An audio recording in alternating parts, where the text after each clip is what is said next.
Hello दोस्तों, target UP board में आपका स्वागत है। आज हम एक बहुत बड़ी शुरुआत करने वाले हैं इंग्लिश ग्रामर के क्षेत्र में, फील्ड में। हमको पता है कि यूपी बोर्ड के बच्चों के लिए सबसे बड़ी अगर कोई समस्या है तो इंग्लिश है, और इंग्लिश मीडियम के बच्चों के लिए उनको लगता है कि समस्या नहीं है, लेकिन अगर ग्रामेटिकली एरर देखा जाए तो उनमें भी बहुत ज़्यादा एरर पाया जाता है इंग्लिश लैंग्वेज के एस्पेक्ट में। क्यों? क्योंकि वो इंग्लिश लैंग्वेज को रीडिंग स्किल और लिसनिंग स्किल के हैबिट पे उनके क्वेश्चंस को सॉल्व करते हैं, लेकिन फिर भी वो उतने अच्छे लेवल पे सॉल्व नहीं कर पाते हैं। तो हम अपने चैनल पर एक बहुत बड़ी शुरुआत करने वाले हैं, जिसमें आपको इंग्लिश की शुरुआत जीरो से की जाएगी और एकदम हाई लेवल तक पढ़ाया जाएगा, लास्ट लेवल तक पढ़ाया जाएगा। तो सबसे पहले इंग्लिश ग्रामर पढ़ने से पहले हम ये समझते हैं कि इंग्लिश है क्या। तो हमको पता है कि ये जो इंग्लिश है वो एक क्या है, लैंग्वेज है। लैंग्वेज यानी कि भाषा, जैसे कि हिंदी हमारी भाषा है, संस्कृत हमारी भाषा है, वैसे ही इंग्लिश एक भाषा है, लैंग्वेज है। तो लैंग्वेज में सबसे बड़ी चीज़ होती है कि चार चीज़ सबसे इंपॉर्टेंट होती है लैंग्वेज में। किसी भी लैंग्वेज में चार चीज़ सबसे इंपॉर्टेंट होती है। फर्स्ट, लिसनिंग, यानी कि जो छोटा बच्चा होता है जब वो जन्म लेता है तो उसे कुछ पता नहीं होता है। रीडिंग और राइटिंग तो बहुत दूर की बात है, उसे केवल दो चीज़ आते हैं, लिसनिंग एंड स्पीकिंग। पहले तो वो लिसन करता है, सुनता है, और सुन के जैसे बड़े लोग बिहेव करते हैं वैसे वो भी बिहेव करता है, यानी कि बोलता है। तो लिसनिंग और स्पीकिंग जो है ये फर्स्ट स्टेज है किसी भी लैंग्वेज के लिए। मैं इंग्लिश लैंग्वेज की बात नहीं कर रहा हूँ, एनी लैंग्वेज, हिंदी, भोजपुरी, संस्कृत, जो भी लैंग्वेज है, कोई भी छोटा बच्चा अगर आपके आसपास दिखता है तो सबसे पहले वो लिसनिंग करता है, तब स्पीकिंग करता है, डायरेक्ट वो राइटिंग और रीडिंग पे नहीं जाता है।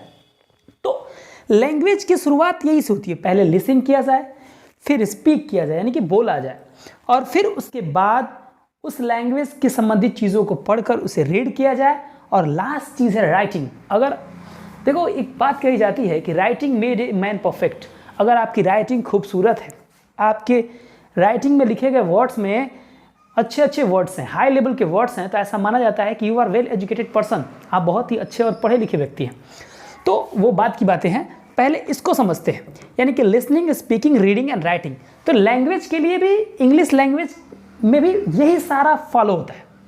इसके लिए कोई दूसरा चीज़, कोई अल्टीमेट चीज़ या कोई हाई लेवल की चीज़ें नहीं आती हैं। तो सबसे पहले देखिए, और लिसनिंग का सबसे पहला आयाम होता है साउंड। क्या होता है? साउंड। कोई हमको बुलाता है तो वो साउंड प्रोड्यूस करता है, कम है, सुनो, इधर आओ, तो वो साउंड प्रोड्यूस करता है, और उस साउंड को हम पहचानते हैं। किसी भी भाषा में हम साउंड को क्या करते हैं? पहचानते हैं, तब जाके हम समझते हैं कि कम हेयर का मतलब होता है उसके पास जाना, गो देयर का मतलब होता है वहां जाना, या फिर कोई चीज़ मांग रहा है तो उसे वो चीज़ ला के देना। तो साउंड, तो हर भाषा में, लैंग्वेज में अलग अलग साउंड्स होते हैं। जैसे हिंदी भाषा में क ख ग है ना, तो ये एक साउंड है जो स्पेशल कैरेक्टर को या स्पेशल कैरेक्टर को दिखाता है। इंग्लिश लैंग्वेज में भी साउंड्स होते हैं, और कुल इंग्लिश लैंग्वेज में कुल कितने साउंड्स होते हैं? 26। और इन्हीं साउंड्स पे पूरा इंग्लिश ग्रामर, पूरा इंग्लिश लैंग्वेज जो है वो बेस्ड है। तो कुल मिला के जो साउंड्स हैं वो कितने हैं? 26। और इन साउंड्स को हम दो पार्ट में बांटते हैं, पहले वॉवेल्स और दूसरे कॉन्सोनेंट्स। वॉवेल्स और कॉन्सोनेंट्स। वॉवेल जो होते हैं कुल कितने होते हैं? 5। कितने होते हैं? 5, ए, ई, आई, ओ, यू। और इनके बाद जितने भी बच गए 26 ABCD के जो लेटर्स हैं, उसमें कुल मिला के 26 लेटर्स को हो, या स्पेशल लेटर्स हैं तो उनका कोई स्पेशल साउंड होता हो, जैसे ए, बी, सी, सबका एक अलग अलग साउंड है। Every letters has its unique and special sound. Okay, तो सारे लेटर्स का अलग अलग साउंड है, जैसे ए, ई, आई, ओ, यू। अब इसके एक्सेप्ट में, इसको छोड़ के जितने भी बच गए उन सबको हम लोग किस में रखते हैं? कॉन्सोनेंट में। जैसे ए खत्म तो बी, सी, डी, ई यहाँ है तो एफ, ऐसे करके कहाँ तक? जेड तक। यानी कि इनको बाहर करते हुए जो 21 लेटर्स बच गए उनको हम किस में कंसीडर करते हैं? कॉन्सोनेंट में। तो बहुत इंपॉर्टेंट होता है, और यहीं से शुरुआत होती है हमारे इंग्लिश ग्रामर की। तो सबसे पहले हम समझते हैं कि इंग्लिश ग्रामर में या इंग्लिश लैंग्वेज सीखने के लिए हमें किन किन चीज़ों पर ध्यान देना होता है। तो चलिए इतना देख लीजिए। तो आइए इंग्लिश लैंग्वेज में जो जो फैक्टर्स होते हैं उनको समझते हैं। देखिए, इंग्लिश लैंग्वेज में कुल मिला के जो फैक्टर्स होते हैं वो 3 फैक्टर्स होते हैं। इंग्लिश लैंग्वेज को हम लोगों ने 3 फैक्टर्स में बांटा है ताकि हमारी जो पढ़ाई जो हो एकदम आसान हो जाए, सिंपल हो जाए। सबसे पहला फैक्टर है, जो सबसे इंपॉर्टेंट फैक्टर है, जो बच्चों को अक्सर परेशान करता है, वो फैक्टर है ग्रामर। ग्रामर में हम 2 लेवल पढ़ेंगे, बेसिक लेवल और एडवांस लेवल। अभी इसके बारे में एक्सप्लेन करेंगे। उसके बाद हम लोगों को ग्रामर के अलावा हमको पढ़ना होता है वोकेब। आपको खूब ग्रामर पता है, लेकिन आपको वोकेब ना आता हो, यानी कि वर्ड्स का, किसी भी वर्ड्स का उसका इंग्लिश, जैसे मान लीजिए वो बुक है, किताब को क्या कहते हैं बुक, पेन को क्या कहते हैं कलम, हिंदी में कहते हैं, लेकिन इंग्लिश में क्या कहते हैं पेन। तो ये सब वोकेब्स में आते हैं। तो वोकेब्स में कुल क्या क्या होते हैं, आपको सिनोनिम पता होने चाहिए, एंटोनिम पता होने चाहिए, फ्रेजेस, देखिए इडियम्स, कहावत।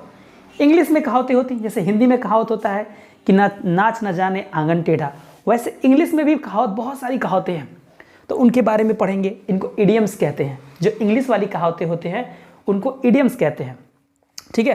फ्रेजेस, कुछ वर्डों के सेंटेंस होते हैं जिनका कुछ स्पेशल मीनिंग होता है, स्पेशल अर्थ होता है, उनको फ्रेजेस कहते हैं, तो उसके बारे में भी हम लोग को पढ़ना है। इसके बाद सिनोनिम, यानी कि सेम अर्थ वाले, जैसे हम लोग पढ़ते हैं कि हवा, हिंदी में पढ़ते हैं हवा को, और उसका क्या क्या सिनोनिम्स है, तो पवन, समीर। तो उसी तरह इंग्लिश में भी कुछ ऐसे वर्ड होते हैं जिनके सिनोनिम्स बहुत सारे होते हैं, तो उनको हम लोग पढ़ेंगे। यानी कि एक वर्ड का सेम अर्थ वाले वर्ड, यानी कि सेम अर्थ वाले वर्ड को हम लोग कहते हैं सिनोनिम।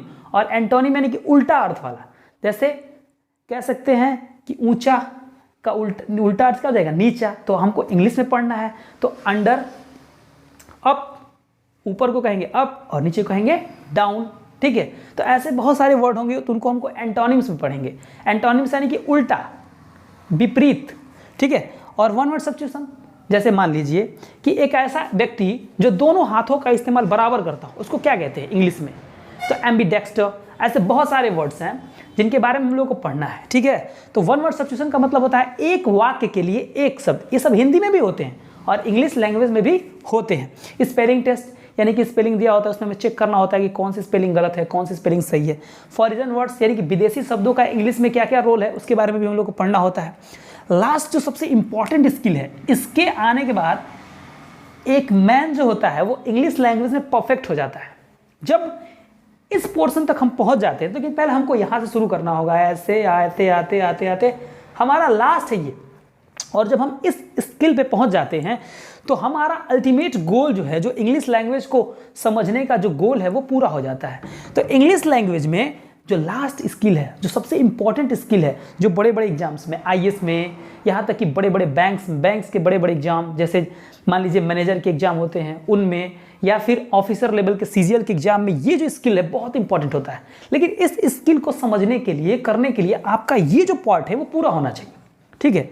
तो कॉम्प्रिहेंशन स्किल, इसमें आप लोगों को रीडिंग कॉम्प्रिहेंशन, यानी कॉम्प्रिहेंशन पढ़ना सिखाया जाता है। यहाँ तक कि एनडीए और सीडीएस जैसे बड़े एग्जाम में, जो जिसमें आप डिफेंस के क्षेत्र में जाते हैं, रक्षा के क्षेत्र में जाते हैं, वहाँ पर आपका ये बहुत हाई लेवल का होता है, हाई लेवल का होना चाहिए। तो इसमें हम लोग रीडिंग कॉम्प्रिहेंशन बार बार रोज़ इंग्लिश के किताब को, बुक्स को हमेशा पढ़ते रहना चाहिए। क्लोज टेस्ट, यानी कि सेंटेंस अगर कोई लिखा है तो उसमें कौन सा वर्ड सबसे अच्छा होगा, कौन सा वर्ड सबसे अच्छे से भरा जाएगा, वो सेंटेंस रीअरेंजमेंट, यानी कि सेंटेंस का अगर गलत दे देगा, फॉर्मेट उसका गलत दे देगा, उसको रीअरेंज करके लिखिए।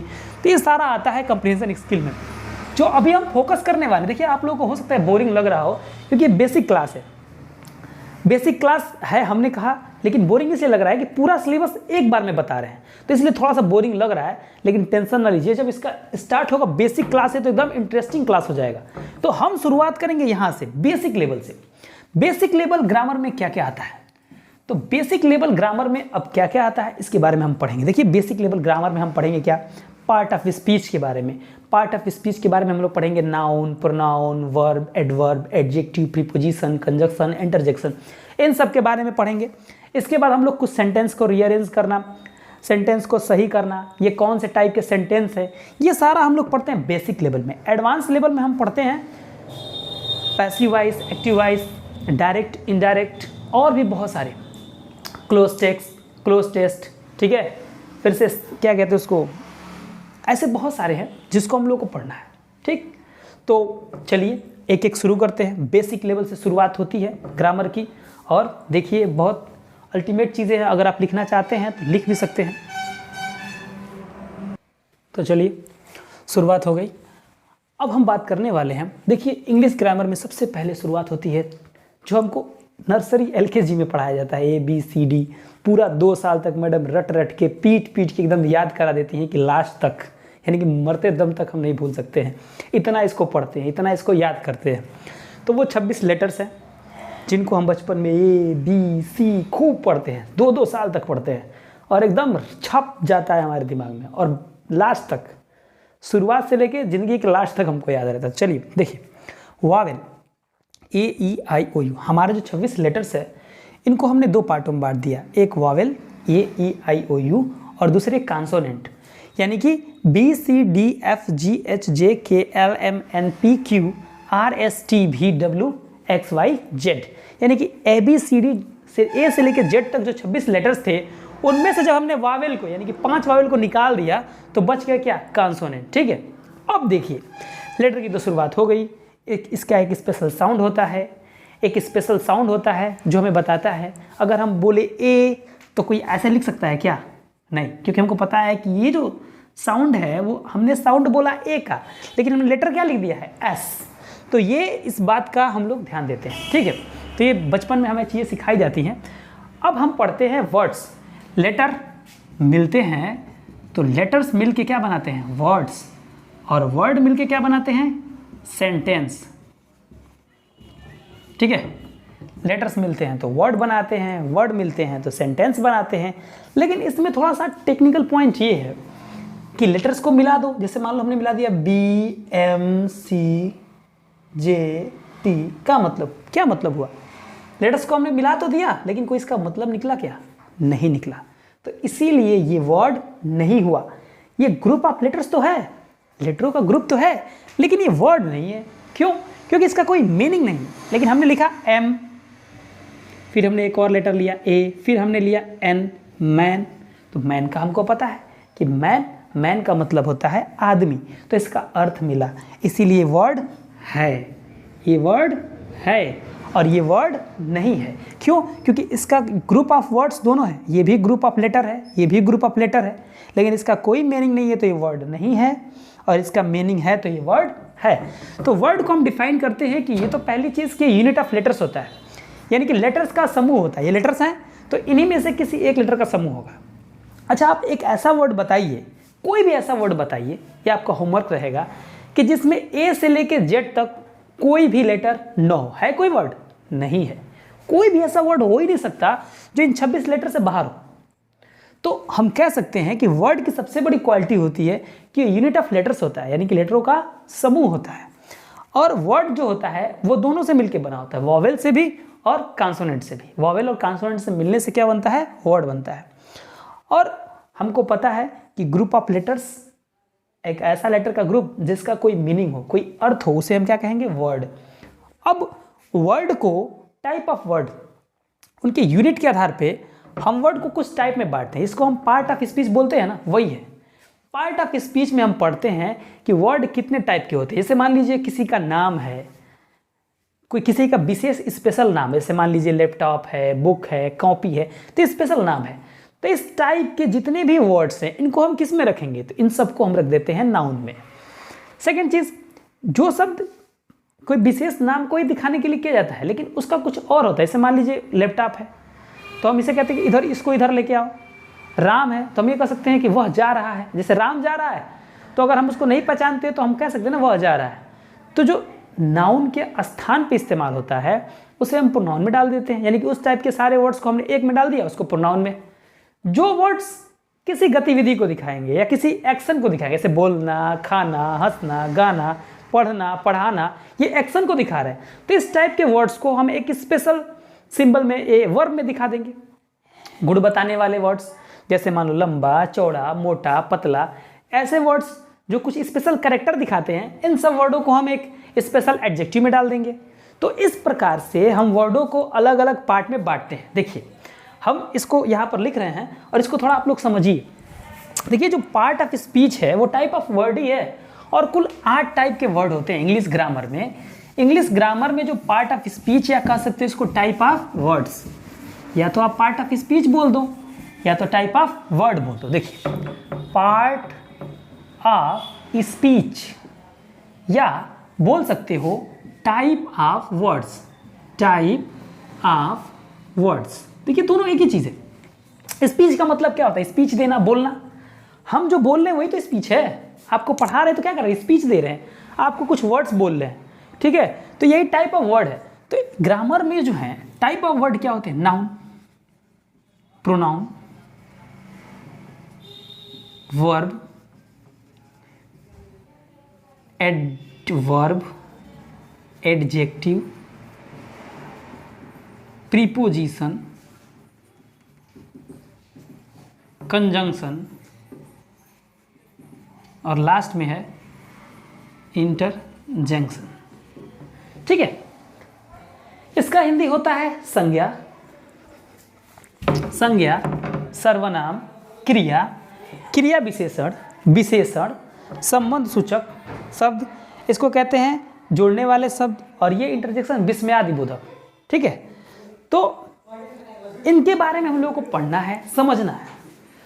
तो अगर कोई भी ऐसा वर्ड है जो किसी स्पेशल नाम को दिखाता है, स्पेशल नाम कह लीजिए, या कोई भी वस्तु का नाम है जो उस चीज़ को, किसी हमारे आसपास जो भी वस्तुएं हैं उनको हम कुछ ना कुछ नाम देते हैं। ऐसा कोई भी हमारे आसपास कोई भी ऐसी वस्तु नहीं है जिसका कोई नाम ना हो। तो जिसका नाम है वही नाउन है। जैसे मान लीजिए बुक, कॉपी, पेन, पेंसिल, ये सब क्या है? नाउन। तो इन सबको हम किस में रखते हैं? नाउन। यानी कि ऐसा वर्ड जो किसी स्पेशल, किसी वस्तु को दिखाता हो, तो उसको हम किस में रखते हैं? नाउन, ठीक। सेकंड प्रोनाउन, यानी कि ऐसे वर्ड जो नाउन के बदले इस्तेमाल किए जाते हैं, इन वर्डों को हम किस में रखते हैं? प्रोनाउन में। ऐसे वर्ड जिनमें हमें कोई एक्शन, क्रिया या स्टेटस, स्थिति दिखती है, तो इन वर्डों को हम किस में रखते हैं? वर्ब में, ठीक है।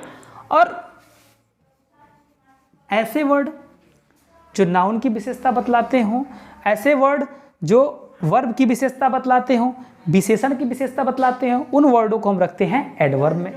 एडजेक्टिव, वो वर्ड जो नाउन और प्रोनाउन की विशेषता बतलाते हैं, उन्हें हम किस में रखते हैं? एडजेक्टिव में।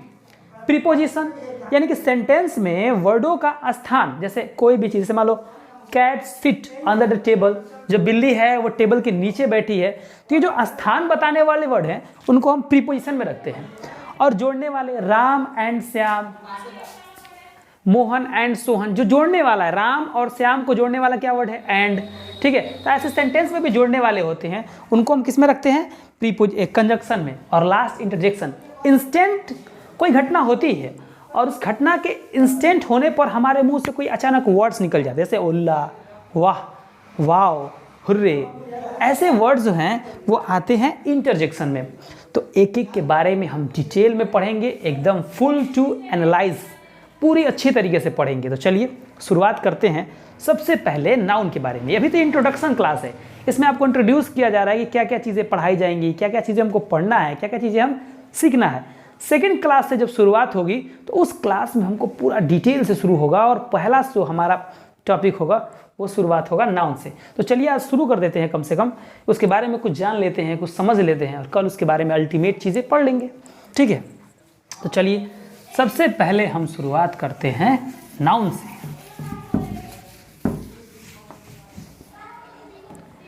नाउन, जिसको हिंदी में कहते हैं संज्ञा। संज्ञा क्या है? बचपन से 4 या 5 क्लास में होंगे या 6 क्लास में होंगे तो सर या मैडम हम लोगों को पीट पीट के पढ़ाते थे, बोलो वो वर्ड जो किसी व्यक्ति, वस्तु, जात या स्थान के नाम को क्या कहते हैं? Noun. Noun is a name of person, place, animal, thing. Noun is a name of person, place, animal, thing. यही पढ़ते आ रहे हैं, लेकिन नहीं, अब हमारा जो स्टेटस है वो बदल चुका है। अब हम क्लास 6 या क्लास 4 या 5 के स्टूडेंट नहीं है जहाँ पर हमको रटना पड़ता है कि noun is a name of person, place, animal, thing. वो तो उस समय की मजबूरी है, क्योंकि हमारी अंडरस्टैंडिंग उतनी अच्छी नहीं हुई होती है उस समय। लेकिन इस समय अब हमारी अंडरस्टैंडिंग हो चुकी है कि हम इसको बेसिकली समझें, इसका ओरिजिन पॉइंट देखें, इसको अपने समाज, अपने आसपास की चीज़ों से रिलेट करके पढ़ें। क्योंकि ग्रामर पढ़ने, अच्छी तरह से पढ़ने और समझने तभी आएगा जब हम उसको अपने आसपास की चीज़ों से रिलेट करके पढ़ेंगे, उसे अच्छी तरीके से समझेंगे। तो चलिए शुरुआत करते हैं नाउन, संज्ञा। चलिए बताइए कि इस दुनिया में ऐसी कौन सी चीज़ है जिसका कोई नाम ना हो, जिसको कोई नेम ना दिया गया हो, जिसको कोई नाम नहीं दिया गया हो, जिसकी कोई हिंदी में बोलते उसको कोई संज्ञा ना दिया गया हो? ऐसा कोई चीज़ है? तो हम बोलेंगे कि नहीं, ऐसा कोई चीज़ है ही नहीं। इस दुनिया में ऐसी कोई चीज़ नहीं है जिसका एक स्पेशल नाम ना हो। जिन्होंने हमें जन्म दिया उन्हें कहते हैं माता पिता। एक ही जिससे हम लिखते हैं उसे हम पेन कहते हैं, जिसे हम पढ़ते हैं उसे बुक कहते हैं, जिस पर हम लिखते हैं उसे बुक कॉपी कहते हैं। तो हर चीज़ का नाम है। जिसमें खाना घर से ढो के लाते उसे टिफ़िन कहते हैं। है ऐसा कोई चीज़? नहीं है। यानी कि हर चीज़ का नाम है। तो जो नाम है वही नाउन है। बस यही समझना है कि किसी भी वस्तु का, चाहे वो जगह हो, चाहे कोई वस्तु हो, चाहे कोई स्थिति हो, चाहे कोई व्यक्ति हो, चाहे कोई जानवर हो, ये नाम ही क्या है? नाउन है। ठीक है? घोड़ा, गधा, बैल, ठीक है, लंबा चौड़ा पतला आदमी, ये जो नाम है ना, जैसे मान लीजिए रोहन, सोहन, मोहन, ठीक है, हिमालय, गंगा, यमुना, सरस्वती, ये सब क्या है? नाम है जो एक स्पेशल चीज़ को दिखाता है। ठीक, तो इसी को हम लोग कहते हैं नाउन। अच्छा ये बताइए, ये क्या है? ये तो बोतल है, लेकिन हम इसको पेन कह सकते हैं क्या? नहीं, ये पेन है, ये बोतल है, क्योंकि इन सब का अलग अलग नाम है जो इनको एक दूसरे से अलग करता है। इसका इस्तेमाल हम पानी पीने के लिए कर सकते हैं, इसका इस्तेमाल हम लिखने में कर सकते हैं, इसलिए इसका स्पेशल काम है, अलग काम है, इसलिए इसका स्पेशल नाम है, अलग नाम है। पेन है, इसका इस्तेमाल अलग है, इसीलिए इसका नाम भी अलग है। तो हमारे आसपास जो भी चीज़ें हैं उनका काम भी अलग अलग है, उनका नाम भी अलग अलग है। इसी वजह से हम उनको पहचान पाते हैं। तो नाउन समझ में आ गया? Noun is the name of person, place, animal और थिंग। ये जो बचपन का जो डायलॉग है या फिर बचपन के जो हमें सेंटेंस याद किए वही है, लेकिन बस थोड़ा समझना है इसको। कोई भी चीज़ हो अगर उसका कोई नाम है, चाहे वो नदी हो, पहाड़ हो, सड़क हो, आदमी हो, जानवर हो, कोई भी वस्तु हो जिसका हम इस्तेमाल करते हो, खाते हो, पीते हो, नहाते हो, लगाते हो, कुछ भी हो, उसका कोई ना कोई नाम होता है, उसे ही हम क्या कहते हैं? नाउन। अब चूंकि इतनी सारी चीज़ें हैं तो सबको कैसे हम अलग अलग कैटेगराइज करें? तो इन सारी चीज़ों को अलग अलग कैटेगराइज करके कुल मिला के हम कितने भागों में बांटते हैं? 5 भागों में बांटते हैं।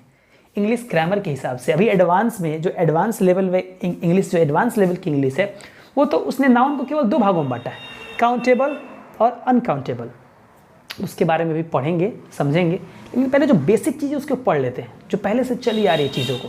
तो नाउन को हमने कुल मिला के कितने भागों में बांटा है? 5 भागों में। पहला प्रॉपर नाउन, प्रॉपर नाउन। दूसरा है कॉमन नाउन। तीसरा है कलेक्टिव नाउन।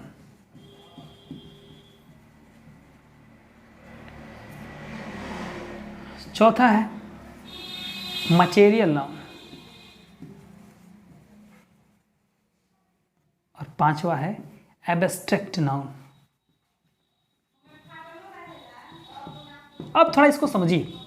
प्रॉपर नाउन यानी कि कोई ऐसा एक नाम हो जो सिर्फ एक आदमी का हो। जैसे हम कहेंगे किसी क्लास में कि मोहन खड़े हो जाओ, तो केवल मोहन खड़ा होगा। तो ऐसा कोई भी नाम जो केवल एक व्यक्ति का हो, जो किसी एक स्पेशल व्यक्ति को, स्पेशल स्थान को, स्पेशल किसी वस्तु को, यानी कि एक ही चीज़ को दिखाता है, तो उसे हम रखते हैं प्रॉपर नाउन में। किस में रखते हैं? प्रॉपर नाउन में। ठीक है।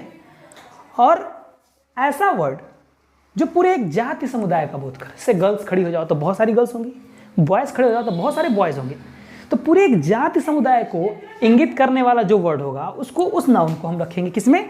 कॉमन नाउन में।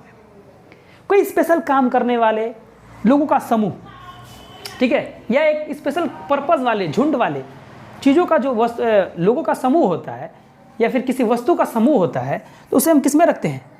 कलेक्टिव नाउन में। जैसे क्लस्टर ऑफ स्टार्स, ठीक है, गैंग ऑफ रोबर्स, ऐसे बहुत सारे हैं। जब इसको हम डिटेल में पढ़ेंगे तो इसके बारे में चर्चा करेंगे। मटेरियल नाउन, ऐसी कोई भी वस्तु जिससे कोई दूसरी वस्तु बनाई जाए, जैसे लोहा, लोहे से क्या बन सकता है? हथकड़ी बन सकता है, अंगूठी बन सकता है, या तरह तरह के सामान बन सकते हैं, बर्तन बन सकते हैं, और भी बहुत सारी चीज़ें बन सकती हैं। तो उसको हम किस में रखते हैं? मटेरियल नाउन में। और लास्ट एब्स्ट्रैक्ट नाउन, ऐसे नाउन जिसको हम महसूस कर सकें, जिसको हम फील कर सकें, टच नहीं कर सके, देख नहीं सके लेकिन फील कर सके, जैसे बचपना, ठीक है, अकेलापन, ये सारे वर्ड जो हैं इसको हम एब्स्ट्रैक्ट नाउन में रखते हैं। तो चलिए एक एक की शुरुआत हम करेंगे कल से। कल से हम प्रॉपर नाउन के बारे में फुल डिटेल पढ़ेंगे, कॉमन नाउन के बारे में फुल डिटेल पढ़ेंगे, कलेक्टिव नाउन के बारे में फुल डिटेल पढ़ेंगे, मटेरियल नाउन के भी बारे में पढ़ेंगे, एब्स्ट्रैक्ट नाउन के भी बारे में पढ़ेंगे। अभी तो इंट्रोडक्टिव क्लास है ये, कल से शुरुआत होगा प्रॉपर नाउन से और एक एक चीज़ें डिटेल से आपको पढ़ाई जाएंगी। तो आप बताएंगे आपको ये क्लास कैसी लगी। थैंक यू, धन्यवाद।